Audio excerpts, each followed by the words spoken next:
tudo bom? Olha só, eu gostava muito de ouvir a conversa dos outros quando eu era adolescente. Eu andava de ônibus e aí ficava antenada no que as pessoas andavam conversando. E sempre aprendia muita coisa da conversa dos outros. Então eu decidi fazer isso aqui no canal. E eu vou convidar algumas pessoas para a gente conversar aqui. E você é que vai ouvir a nossa conversa. Você é que vai ficar xeretando o que a gente fala aqui. A gente vai basear isso em alguns temas. Se for interessante para você, você fica, escuta. Se não for, vai xeretando aí, procura uma outra coisa no canal para ouvir, tá bom? Então fica à vontade. Hoje a conversa aqui, que você vai xeretar, é uma conversa que houve entre mim e o Caio Pereira, um psicólogo aqui de Brasília, um cara muito legal, jovem, e que tem trabalhado muito com adolescentes sobre vocação, sobre profissão. Então fica aí e confere aí como é que foi a conversa da gente hoje. Caio, obrigada por você estar aqui hoje, a gente conversar. Eu queria muito ter essa conversa mesmo. Vi um vídeo seu, né, falando para adolescentes numa escola. Achei assim, é uma coisa muito importante e necessária hoje. Acho que os nossos adolescentes às vezes estão muito preocupados com o que vão fazer da vida, qual é a profissão que vão escolher. E alguns até rejeitam coisas que eles querem fazer, porque tem muita pressão, muita gente dizendo o que é bom para eles fazerem, o que é bom para ganhar dinheiro. Você é psicólogo que nem eu e sabe que só dinheiro não faz não a tem satisfação, felicidade. a gratidão que não Como compra. já diziam os amigos meus, ajuda, né? Mas não é tudo, né? E o que você tem visto, assim, sabe, nessa sua ida nas escolas, na conversa com os adolescentes, sobre esse peso, essa questão vocacional para eles? Bom, realmente, até tomando como base a palestra que foi feita na segunda-feira passada, no Largo da Vinci, na Asa Norte e na Asa Sul, realmente existe uma pressão muito grande na vida deles. O próprio sistema do colégio, os próprios professores, eles são muito voltados para resultados, seja em PAS, seja o Enem, vestibular, enfim. Então, o fato deles terem que escolher bem cedo, não ser permitido a eles errar, né? É uma pressão muito grande. Eu vejo isso sim. Não sabe se vai dar certo, não sabe o que vai acontecer. Eu vejo assim, eu vou ter que sempre falar na minha época, né? Eu vejo que assim, a gente quando tinha 18, 19, que a gente ia pensar um pouco nessas coisas, quando estava chegando aos 17, 18, por aí. E hoje aos 17, 18 eles já estão entrando na faculdade. É verdade. Alguns adolescentes já estão tendo que, sabe, aos 14 eu já vejo angústia de tem que fazer PAS, tem que fazer Enem, tem que, sabe? Então muito cedo eles estão com essa... E muitos entram apenas por entrar, né? E na própria universidade veem que não é isso, né? São muito novos até para encarar a responsabilidade que é uma universidade, questão dos trabalhos, etc. É uma outra, bem diferente. E como desistir? Né? Eu entro na faculdade, que eu também é outra coisa que eu já escutei. Tá, mas aí eu não sei se é isso que eu quero. Mas se eu entro lá e descubro que não é, aí como é que eu faço?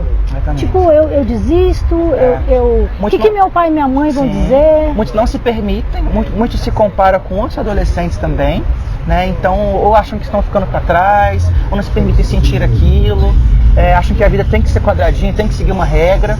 Então, com o tempo, com a maturidade, o adolescente acaba entendendo que não é uma caixinha fechada, né? Então, enfim, vamos pegar aí grandes pessoas influentes, né? O Albert Einstein, o Steve Jobs, né? Então são pessoas que às vezes não se encaixavam no sistema escolar, né? E brilharam muito na época deles. Né? Então é bem interessante tomar eles como base também e ver que não é um quadradinho igual os pais e os colégios querem. Né? E uma coisa que eu acho que o adolescente hoje não entende, que é assim, né? É aquela coisa de que se eu errar, se eu escolher errado, você, vai errar. Sim. Não é porque uma pessoa, exatamente. Não é porque uma pessoa é bem sucedida na vida que significa que ela nunca errou, que ela nunca tomou uma decisão equivocada. Muitas vezes ela errou pra caramba até encontrar o que ela estava procurando. Muitas vezes é a pessoa que mais errou, a pessoa que lidou melhor com o erro, né? Que justamente a pessoa que lida melhor com o erro acaba acertando, acaba tendo essa inteligência emocional, essa parte emocional perante o erro e usa isso para alavancar, para seguir adiante, ter combustível, ter requisitos para ter mais habilidade para lidar com a vida, com os desafios da vida. Né? E você percebe quais são as dúvidas dele quando você está dando palestra lá? Quais são as coisas que surgem assim, nesses adolescentes? Você percebe um pouco de eles estarem aqui em Brasília, se há uma pressão maior para fazer concurso? para ter um trabalho público, por exemplo? Como é que eles sofrem com isso? Com certeza. Isso é nítido em Brasília. Então, os nossos pais tiveram uma geração que foi acostumada, que veio atraída a Brasília por causa dos concursos, né? E as vagas são limitadas, a situação mudou, né? O Brasil hoje sabe que o concurso é muito atraente, né? Os convênios médicos, os benefícios, as férias remuneradas, etc. Então acaba que, como é muito atraente, e os pais viveram isso, eles querem repetir isso para os filhos, que acham que é o melhor para os filhos. E quando a ideia dos filhos não está vinculada com essa coisa de concurso. Exatamente. Então, até comentando sobre o concurso, eu atendo alguns no consultório que estão há anos nesse sistema e não tem satisfação, não tem alegria, não tem vocação para aquilo. Então, claro que existem pessoas que estão em órgãos públicos que são vocacionadas para aquilo. Né? Então, conseguem, enfim, ser influentes, gerando um Brasil melhor, com mais educação, ou com menos violência, ou com mais saúde, enfim. São vocacionados e são atuantes para ter um Brasil melhor. Né? Já tem pessoas que estão na área pública apenas para usufruir do benefício que tem lá, né? E com o tempo vão ficando desgastados, vão adoecendo e vão sendo consumidos por esse sistema. Porque provavelmente estão fazendo uma coisa que não é o que eles realmente desejaram, que gostam. Como é importante, eu falo muito isso para os adolescentes, assim, a gente passa 1/3 da vida da gente no trabalho. Se a gente for pensar uma pessoa que trabalha 8 horas por dia, sabe, você passa fazendo uma coisa, imagina passar fazendo uma coisa que você não gosta. Basta uma hora fora da sua vocação, né, da sua área de atuação, que te consome muito mais do que... Né? Então aí fica aquela coisa da falta, né? Não tem desejo, não tem tesão por aquilo, sabe? Imagina você ter que sair de casa, você sai de casa para fazer uma coisa que você não gosta de fazer, que você não tem prazer em fazer. É um grande desafio, eu acho, sabe? Então a gratidão, a vocação, a satisfação no trabalho em si não tem preço. E é isso que vai te levar mais longe, isso que vai fazer com que o trajeto seja mais leve. Então trabalho é trabalho. Então o trabalho duro existe, você dentro da sua vocação ou não. Né? Mas quando você está fora, ele é mais pesado, ele é mais desgastante. Isso aí. Né? E aí pode ser que com menos tempo de trabalho você se sinta mais consumido, né? Exatamente. E você gosta do que tu faz? Olha, eu tenho certeza que eu estou na minha vocação. Gostei dessa pergunta. Você acertou? Você acha que acertou? Sim. Você é psicólogo? Sou psicólogo. Na minha escolha profissional, eu fiz orientação vocacional no meu 3º ou 2º ano. Muito bom. É bom. Então eu gostava muito de música, saiu musicoterapia também, saiu serviço social. Isso aí saiu até a questão de Deus mesmo, de ser pastor, enfim, lidar isso também. Mas eu percebi que a psicologia tem um pouquinho de cada um, bem pouquinho. Então eu falei, olha, vai unir, vai ser isso. E a minha mãe já era psicóloga, né? Então eu já via a diferença também, que ela tratava a educação com a gente, o jeito que eu tratava meu pai, os irmãos, com as outras famílias também, vi uma diferença. E hoje eu tenho certeza. Já morei fora um tempo, me ajudou também até uma dica. Alguns adolescentes, às vezes, né, a busca pelo caminho também tem que ser vivida também alguma coisa. Né? E às vezes afastar um pouco, ficar longe um pouco do meio familiar, se dos conhecer, amigos, para se conhecer também é legal. É essencial na escolha. Então eu gosto, tenho vocação, tenho paixão pelo que faço. Tenho gratidão, alegria e me empolga. E posso fazer isso por muito tempo, porque isso que é bom, né? Porque assim, se você não gosta, aí fica complicado. E outra coisa interessante, que os resultados eles são poderosos, são eficientes. Quando a gente está na nossa vocação, a gente é único, a gente faz coisas que só você pode fazer, você tem o seu jeito, a sua marca. E quando a gente está fora, a gente muitas vezes... Enfim, é só um resultado, né? Um resultado corriqueiro, é só mais uma coisa. Não tem um legado, o legado chega para a próxima geração, é uma missão, né? E a pessoa que está fora termina nele mesmo, né? Exato. Ô Caio, mas assim, você hoje é psicólogo, né? E assim, você escolheu, você falou da tua mãe e tal, e como é que isso seguiu na tua vida? Aí você sempre achou que isso era, no início, tipo, amei, é isso aqui, pronto, e até hoje é assim, como é que foi? Pois é, hoje eu posso dizer, com 30 anos, que beleza, é a vocação, eu acertei e estou satisfeito como estou, com a profissão que eu escolhi. Mas é um processo, então... Eu me lembro que, enfim, o desejo começou lá na época do colégio, na orientação vocacional. Durante a faculdade, eu tirei um ano de férias para poder morar na Austrália. Então, Então tive dúvida sim, tive dúvida se a psicologia era mesmo para mim, se não era. Durante o curso também, algumas dúvidas, às vezes eu fazia algumas matérias, mas sem nenhum sal, sem nenhum gosto por aquilo.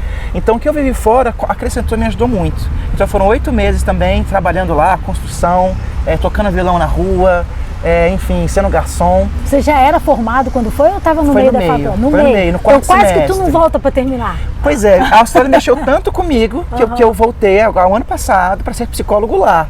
Mas eu pensava em morar fora, né? Pensava em morar fora e tinha dúvida também sobre o curso.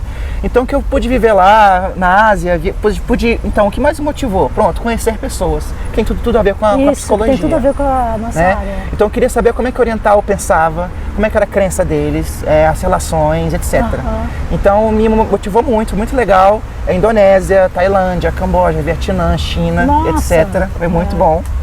E enfim, eu acho que até eu chegar na maturidade de hoje, de poder dizer que aqui foi a minha área, que é a minha escolha, que é aqui o Brasil, né? Tanto que eu trabalhei também fora um pouquinho, fiquei 6 meses sendo voluntário na Austrália, tentei validar a profissão. Era possível, mas era um caminho longo. E eu ponderei muitas coisas. Família, e aí você vê, né? Enfim. Todo mundo querendo sair do Brasil, tu pega e volta. Sim. Pra ser psicólogo em Brasília. Em Brasília. Na própria casa, no próprio consultório montado de família, né? De família. Então, mas tudo tem a ver com o nosso estado, com o nosso... Nós nos encontrarmos, né? Você fez essa escolha que para algumas pessoas podem parecer loucura. Pode. Entendeu? Mas assim, você fez uma escolha que parece loucura para alguém e você se sente feliz na escolha que você fez. Você se encontra no lugar onde você tá, entendeu? Você tá falando isso, eu tô lembrando assim, né? Que eu, por exemplo, eu fiz psicologia depois dos 30. Você falou, né? Hoje eu tô com 30, imagina, né? Olha, começou da sua idade, né? Eu comecei, sabe? Eu já tinha uma formação. Primeiro eu fiz uma formação em licenciatura em ciências. Então eu era professora, imagina. Sabe? De ciências exatas. Caramba. Então, uma coisa bem diferente, né? E aí eu também saí do Brasil um tempo. E aí trabalhei com pessoas, conheci pessoas. E aí quando eu voltei para o Brasil, eu voltei à faculdade para estudar psicologia. Muita gente achou que era loucura também. Porque como é que assim... criticada, exato, como é que assim, supostamente na metade da minha vida, né?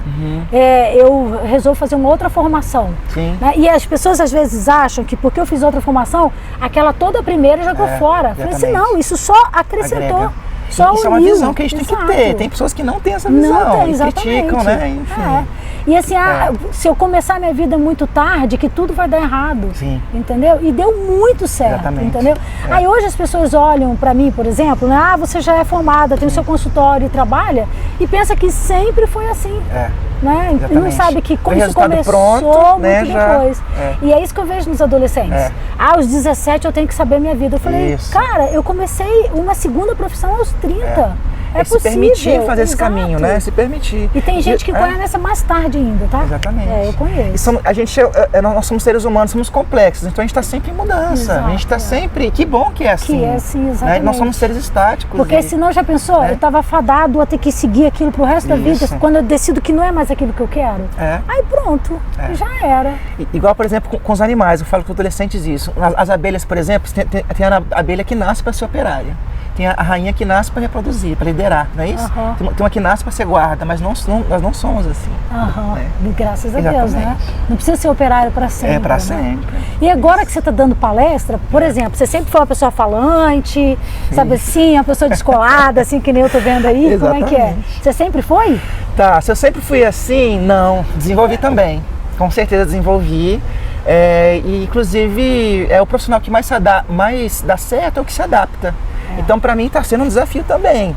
Então estou aprendendo a ser descolado, aprendendo a ser descontraído, a relaxar, falar em público. Estar no YouTube aqui, por exemplo, é também um desafio, dar palestras. Pois é. Então até para dizer que muitas vezes a gente vai com medo mesmo. Isso, então o medo está presente, ok, mas não é que assim, as pessoas esperam que as coisas vão acontecer de uma forma milagrosa. Isso. Então eu não vou sentir mais nada. Eu acho que isso tem muito a ver com essa etapa que a gente está de medicalização, onde você está com um problema, você toma uma pílula e pronto, resolve.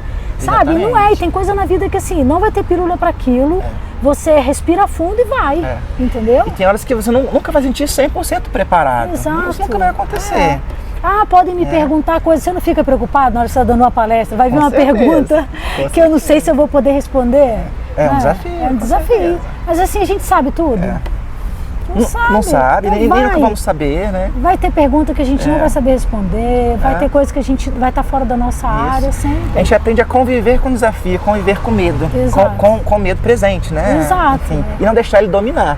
Exatamente. Porque assim, eu, por exemplo, como psicólogo, não sei se acontece com você. Às vezes a pessoa me faz uma pergunta dentro da área que eu não sei responder, ou pergunta, você atende tal situação? Eu falei, não, essa eu não atendo consultório, porque assim, não é minha área. Aí como assim, mas você não é psicóloga? Não tem nenhum problema dizer, não sei, né? Exatamente. Apesar de ser psicóloga, eu não atendo todo tipo de transtorno, todas as... Que bom, então não é só comigo não, né? Acontece no início, no meio e no final, vai acontecer sempre. E eu vejo com a psicologia, que profissão que é essa? Que ela envolve o mundo, envolve gerações, envolve... É super complexa, conhecimentos, não tem fim. Exatamente. E é muito humana. É um privilégio. Eu me sinto mesmo de poder trabalhar com as pessoas. E tem nosso ganho. Eu acho que o ganho do psicólogo também, ele aprende muito com a vida do outro. Então, quando a pessoa vem e compartilha os desejos, as angústias, os desafios, as tristezas, a gente pega algo que é muito precioso deles, aplica a nossa vida, né, e devolve de uma forma também acrescentar, né, colaborar e trazer crescimento. Esse é o nosso maior ganho. E eu acho que assim, a gente tem que aprender essa coisa de o instrumento que a gente usa para o outro também serve pra gente. Eu sei que tem a famosa frase que em casa de ferreiro espeto de pau, né? Mas eu acho que é sábio. Não é todo mundo que tem essa sabedoria, não. Sim. De poder enxergar naquilo que a gente trabalha também uma coisa que pode ajudar a gente a tomar uma boa decisão, a refletir nos nossos relacionamentos, como agir. Porque imagina que eu sou psicóloga, sei lá, eu sou coach, né? E aí apresento para as pessoas como abrir uma conversa, como começar um diálogo para, sei lá, reparação, para, né? Sim. E aí eu não consigo fazer aplicar isso nas minhas relações. Exatamente. E o cliente só vai até onde você foi na sua vida. Interessante. Né? Então, se você consegue aplicar muito do que você fala no consultório, enfim, ele também vai junto. Mas se você também é travado em algumas áreas na sua vida, interessante que eu vejo isso. Ele acaba que também fica. Fica travado ali, né? Então, supervisão aqui nos entre nos estimula a também ser proativo nas nossas emoções, nas nossas relações, né? Caio, e assim, o que é que a gente pode dizer, o que você diria para os adolescentes hoje, que pode ajudar eles a lidar com essa coisa da encontrar sua vocação, a busca que eles têm de o que fazer, sabe? Como direcionar um pouco isso, nessas dúvidas que todos eles têm nessa idade, nesse momento da vida. Sim. Bom, tem alguns passos. Um deles a gente já comentou, que é o fato de evitar, se possível, se pressionar. A pior pressão é que nós colocamos em nós mesmos. Com certeza. Então entender que até o ensino médio, terminar o ensino médio é uma responsabilidade, ali é um padrãozinho que tem que seguir. Beleza. Mas depois disso, é importante você se escutar, né? Se conhecer. Então autoconhecimento é essencial. Né? Uma outra dica que eu dou também no consultório, lá para a quarta sessão, enfim, mais ou menos, eu dou uma ficha de entrevista para alguns adolescentes entrevistarem os profissionais. Legal. Então lá para a quarta sessão mais ou menos, já aparecem já umas 3 ou 4 áreas ou 4 profissões que eles têm interesse. Pode mandar lá no consultório, se for o caso. Exatamente. Eu faço com muito prazer. Exatamente, eu trabalho com orientação individual e em grupo, então quem estiver interessado também, estou à disposição, mas exatamente no meio do processo eu já dou essa fichinha. Então, que ficha que é essa? Então, conhecer, enfim, vamos supor que eu quero advocacia ou administração. Então, conheça algumas empresas. Vai lá, vai lá. Vê o que o profissional faz. Quanto que ganha, quais são os maiores desafios, qual é a carga horária, eu levo o trabalho para casa ou se resume apenas às 4, 6, 8 horas lá. Isso ajuda muito a conhecer a realidade. Porque uma coisa é a fantasia que a gente tem daquela profissão, né? Exatamente. Que vai ser assim, vai ser assado e tal, e nem sempre, né? Exatamente. Enfim, um outro passo seria também escutar, né, a sua satisfação, a gratidão, a alegria. Não focar apenas no dinheiro. O dinheiro é necessário, claro, mas se você é bom, se você for bom, for excelente no que você faz, o reconhecimento financeiro é natural. É natural ele vem, né? E é isso. Uma vez me fizeram essa pergunta, se você não precisasse de dinheiro, o que você faria, isso, né? Exatamente. E isso me fez pensar em várias coisas que eu faria e que muitas vezes é essa questão do financeiro que acaba... A profissão é uma delas. Exatamente. Né? Que a gente fica muito preocupada, atrelada a isso, né? Eu tinha um tio, né, super querido, e ele dizia assim, minha filha, independente do que você for fazer, Sim. se você for o melhor naquilo que você faz, você sempre vai ser solicitado. Entendeu? Então, assim, esmere-se em ser o melhor no que você faz. Não importa, não tem profissão assim que é menos ou que é mais. Sim. O importante é você ser o melhor, porque quando alguém pensar em quem a gente precisa para fazer isso, quem é o melhor, sabe? Você vai ser uma pessoa escolhida. Exatamente. Então, acho que isso também é uma coisa que pode nortear um pouco, né, o que a gente está procurando, né? E complementando o que você falou sobre o dinheiro, eu vi um vídeo que me chamou muita atenção. Tinha uma menina de 6 anos e o pai de manhã estava indo trabalhar. E a filha pergunta: pai, para onde você vai? Ah, vou trabalhar, tal. Aí, para quê, pai? Ah, para ganhar dinheiro e para pagar as contas. Esse vídeo fala para justamente não dizer isso para os filhos. Então, uma criança de 6 anos, ao ver que no futuro ela só vai ganhar dinheiro, pagar conta, etc., ela não vai querer crescer, não vai querer ser adulto, né? Amadurecer. Então, ele até mudou o discurso dele. Ele falou: filha, o papai, ele trabalha com sonhos, ele trabalha com a vida das pessoas. Ele era bancário. Então, as pessoas, quando vêm aqui ao banco, elas pegam o dinheirinho dela todo mês para um dia ter o carro para a família, para um dia eles terem a casa própria, para um dia eles viajarem, né? Ou se precisar de uma cirurgia, eles vêm. Então, a gente transforma. O papai trabalha com os sonhos das pessoas, fazer um mundo um lugar melhor para as pessoas, que tem sentido. Então, no final, é importante que nossa profissão termine em pessoas, termine tendo uma razão, né? Encontrar essa razão. É assim mesmo. Isso. Né? É que quando a gente está fora da nossa vocação, daquilo que a gente deseja, aí se transforma em dinheiro para pagar as contas, boletos e essas coisas. É pesado, né? É isso mesmo. Cara, muito legal conversar com você prazer, aqui, viu? Gratidão, bom estar com vocês. Tô feliz de saber que você agora tem o seu canal e tal. Vamos lá. Vou divulgar aí para o pessoal ouvir mais, falar sobre esses temas legais que você tem a compartilhar. Com certeza. Tá É importante contribuir e compartilhar. Fico muito feliz em agregar. Obrigada mesmo, tá? Dá um abraço, viu? Beleza. Valeu, muito bom. Pai. Ótimo. Você é carioca, né? Né? Sou carioca. Ninguém é perfeito, né? O carioca é legal demais. Eu gosto de estilo de vida. Tu é daqui mesmo, né?